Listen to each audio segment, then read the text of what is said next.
Okay, turning left from a side road into a main road, which is known as a minor to a major turn.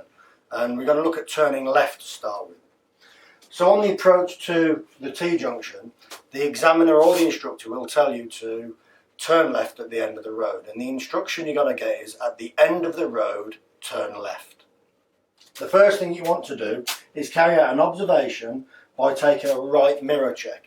It may be necessary to take a left mirror check as well, and that would be if the road was quite wide, or if you're in a left-hand corner, you check your left mirror to see what was going on behind you. And this way you would be checking what the traffic situation is and how close the vehicles are behind, and also if there's any vehicles overtaking, at this time they wouldn't know where you were going, so you would take a mirror check here to ensure that you knew or not if they were overtaking.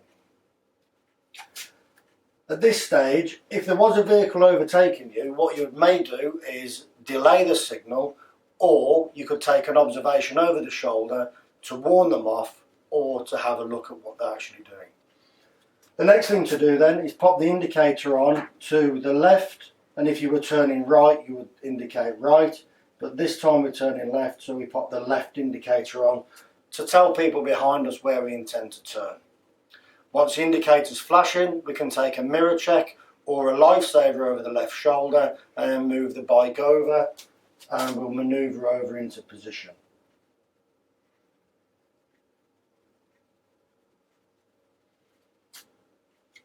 Once you're in position, the next thing to do is start the slowing down process. So as we come down in our speed, we need to turn the power off, apply the front brake gently to get the rear light shining straight away, and then bring in a little bit of rear brake.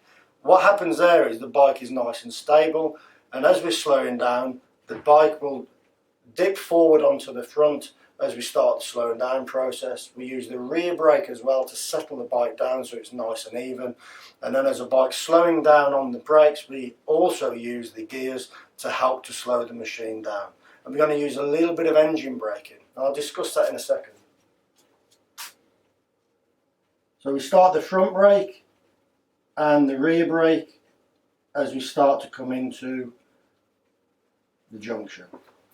On the approach in this area, and it would be anywhere between here and here, we're going to be using our gears to help slow the bike down. So this is how it's going to work.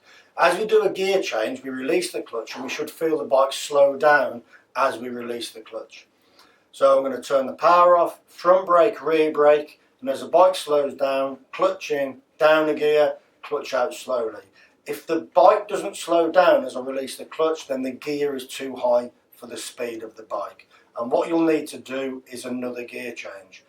What you are looking for is, as you release the clutch, you feel the bike slowing down on the engine, and that way we've got a combination of brakes and gears slowing the machine down.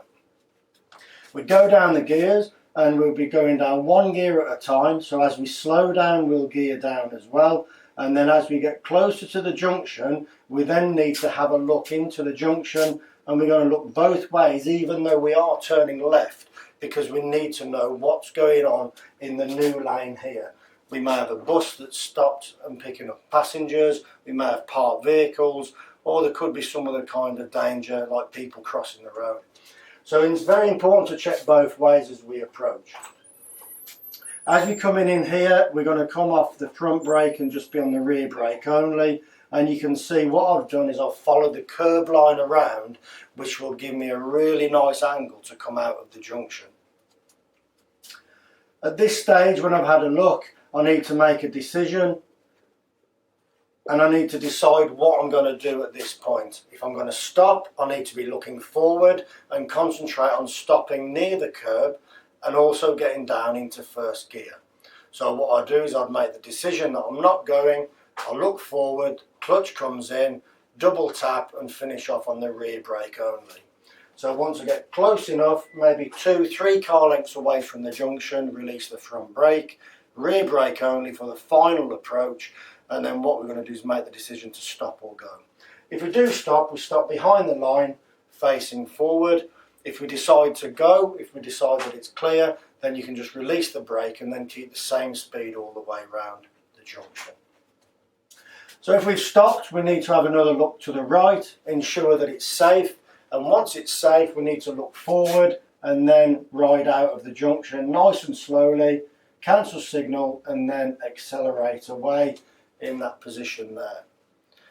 If we do decide to go, then what we'll do is the final look would have been a little bit earlier, and then once the decision's made we're going to look where we're going and then we're going to come out of the junction nice and slowly, cancel signal and then accelerate away. What we'll never do is take another look to the right now to check that it's still safe, because the bike may drift out of position and you could head over towards the centre of the road, and if there was oncoming traffic you may end up having a few difficulties there. One of the things that we need to discuss and be more aware of in the junction is in this area here it needs to be nice and calm and nice and controlled. We're never going to rush or try and race out of the junction. At the end of the road, turn left please. Mirror signal, mirror, move into the left wheel track but not too close to the curb, both brakes to slow down and rear brake to finish off once you go in slow. Good look into the junction, make the decision, follow the curb line around, cancel signal and accelerate away. And you'll notice we're on a bigger road and there was a repeater sign just as we left the junction.